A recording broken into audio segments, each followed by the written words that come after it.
அனைவருக்கும் வணக்கம். ஒரு ஊரில் ஒரு முட்டாள் இருக்கிறான். அவன் எந்த வேலை கொடுத்தாலும் எடக்கு முடக்காத்தான் செய்வான். அப்புறம் ஒரு வீட்டில் வேலைக்காரனாக இருக்கிறான். இந்த முதலாளிக்கு கடுப்பாயிருது. ஏன்னா எந்த வேலை கொடுத்தாலும் என்ன பண்ணுறான், எடக்கு முடக்காவே செய்கிறான் புரிஞ்சுக்காம.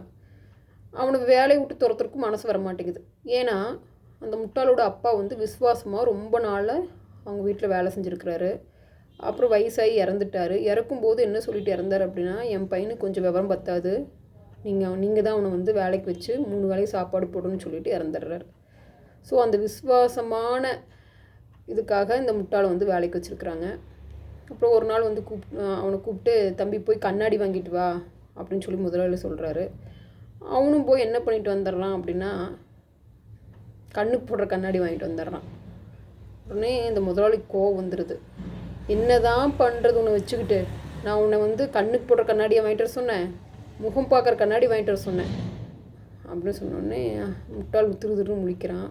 அப்புறம் இந்த முதலாளியோட வீட்டுக்கார அம்மா இருப்பாங்கல்ல, இந்த முதலாளியோட ஒய்ஃபு, அந்த அம்மா என்ன சொல்லுது அப்படின்னா, உங்கள் மேலே தாங்க தப்பு, அவன் முட்டாள் உங்களுக்கு ஏற்கனவே தெரியுமில்ல, அவங்ககிட்ட என்ன சொன்னாலும் தெளிவாக சொல்லுங்கள், குழந்தைக்கு சொல்கிற மாதிரி புரியும்படி சொல்லுங்கள், அவன் கரெக்டாக வாங்கிட்டு வந்துடுவான் அப்படின்னு சொன்னோடனே சரின்ட்டு அவனை கூப்பிட்டு, இங்கே வார் தம்பி, நீ முட்டாளெல்லாம் கிடையாது, சொன்னால் புரிஞ்சுக்கவே இல்லை, உங்கள் அப்பாவுக்காக தான் நான் வேலைக்கு வச்சுருக்கிறேன், உன்னை தயவு செய்து நான் சொல்கிறது தெளிவாக கேட்டு போய் கரெக்டாக வாங்கிட்டு வரணும், சரியா, புரியுதா அப்படின்னு சொல்லிட்டு, கடையில் போய் பாரு, அந்த கண்ணாடி எடுத்து பார்த்தா என் மூஞ்சி தெரியணும், அந்தளவுக்கு கண்ணாடி எப்படி இருக்கணும், பளபளன்னு க்ளீனாக இருக்கணும், முகம் பார்க்குற கண்ணாடி, புரியுதா, கண்ணுக்கு போடுற கண்ணாடி கிடையாது அப்படின்னு சொல்லி அனுப்புகிறாரு. அப்புறம் எவ்வளோ நேரம் ஆகியுமே அந்த பையன் வரவே இல்லை. இவருக்கு என்னடா கண்ணாடி வாங்க போகணும் இன்னும் வரலேன்னு பார்க்குறாரு. அப்போ கடைசியில் வர்றான். காலையில் போனவன் சாயந்தரம் வரான். ஏன்பா, அப்போ கையில் கண்ணாடியும் இல்லை. ஏன்பா கண்ணாடி இல்லை, என்ன இவ்வளோ நேரம் என்ன பண்ண, போய் தூங்கிட்டியா?